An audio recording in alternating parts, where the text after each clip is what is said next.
Mirabel had always been a trusting soul. She never questioned her family's intentions, always believing they had her best interests at heart. So when her father, stepmother, and stepsister approached her with a proposal, she didn't hesitate. "Mirabel, sweetie, we need a favor from you," her stepmother said, her voice dripping with sweetness. "There's an old man who's willing to invest in our family company, but he's a bit eccentric. He wants to meet you for a drink, and we're sure he'll be impressed by your charm." Mirabel's father nodded in agreement. "It's just one drink, Mirabel, and it could mean a lot for our company." Mirabel's stepsister, Rachel, rolled her eyes. "Yeah, because God knows we need more money." Mirabel ignored Rachel's sarcasm and smiled. "Of course, I'd be happy to help." Her family exchanged relieved glances, and her stepmother handed her a piece of paper with the old man's name and address. "Just go to the hotel lobby at 7 p.m., and he'll meet you there." Mirabel took the paper, feeling a sense of pride that she could help her family. Little did she know, her life was about to take a drastic turn. Mirabel arrived at the hotel lobby at 7 p.m. sharp. She was dressed in a modest black dress and had her hair pulled back in a ponytail. She looked around the lobby, expecting to see an old man waiting for her. But instead, she saw a group of people mingling and laughing. She approached the reception desk and asked if anyone had left a message for her. The receptionist checked and handed her a key card. "Mr. Johnson is waiting for you in room 314, she said with a smile. Mirabel took the key card and made her way to the elevator. She felt a sense of unease as she stepped inside and pressed the button for the third floor. What if this old man was weird or creepy? Mirabel stepped out of the elevator and made her way to room 314. She inserted the key card and pushed open the door. But as she stepped inside, she realized that something was off. The room was dimly lit, and there was a strange smell in the air. She looked around, but there was no sign of Mr. Johnson. Suddenly, she heard a noise coming from the bed. She approached the bed cautiously and found a man lying there fast asleep. He was young and handsome, not at all what she had expected. She felt a sense of confusion and panic. Mirabel tried to shake the man awake, but he didn't budge. She looked around the room, trying to find some clue as to who this man was and why he was sleeping in Mr. Johnson's room. As she searched, she stumbled upon a bottle of champagne and 2 glasses on the nightstand. She also found a note that read, "Meet me in room 314 at 7 p.m. Come alone. Jay." Mirabel felt a sense of unease. Who was Jay and what did they want with her? Mirabel tried to leave the room, but the door was stuck. She was trapped. As she tried to figure out what to do, the man on the bed stirred. He opened his eyes and looked at Mirabel with a confused expression. "Who are you?" he asked, his voice husky. Mirabel explained the situation, and the man sat up, rubbing his temples. "I think I've been drugged," he said. As the night wore on, Mirabel found herself growing more and more comfortable with the mysterious man. They talked and laughed, and Mirabel felt a connection she couldn't explain. Mirabel woke up to the sound of her phone ringing. She groggily reached over to answer it, but it wasn't her phone. It was the mysterious man's phone. As she handed it to him, their hands touched, and Mirabel felt a spark of electricity. The man answered the phone, listening for a moment before hanging up. "What is it?" Mirabel asked. The man looked at her with a serious expression. "I think we need to get out of here. Now."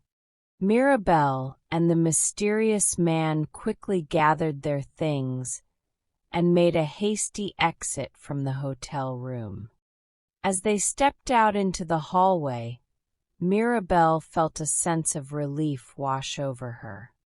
But as they made their way to the elevator, Mirabel couldn't shake the feeling that they were being watched. She glanced over her shoulder, but saw nothing out of the ordinary. As they stepped out of the hotel, Mirabel turned to the mysterious man. "I'm Mirabel," she said. "And you are?" The man smiled, his eyes crinkling at the corners. "I'm William," he said, "and I think we need to talk." As they walked to a nearby cafe, William explained that he was a billionaire businessman. He had been drugged by his business partner, who was trying to sabotage him. Mirabel listened, her mind reeling. She couldn't believe what she was hearing. As they sipped their coffee, Mirabel couldn't help but think about the previous night. She had slept with a stranger, and now she was face to face with him. William seemed to sense her unease. "Mirabel, I have to ask," he said. Did we do anything last night?" Mirabel felt her face heat up. "I don't remember." Mirabel felt a surge of panic. She didn't want to admit what had happened, so she lied. "No, nothing happened," she said, trying to sound convincing. "We just talked and fell asleep." William looked relieved, but also a bit skeptical. "Okay, if you're sure," he said. Mirabel nodded, feeling a sense of guilt. But she didn't know that her lie would have far-reaching consequences. Weeks went by, and Mirabel tried to put the night with William behind her. But she couldn't shake off the feeling that something was off. She felt tired and nauseous all the time, and she couldn't understand why. It wasn't until she missed her period that she began to suspect the truth. She took a pregnancy test, and the result confirmed her worst fears. She was pregnant.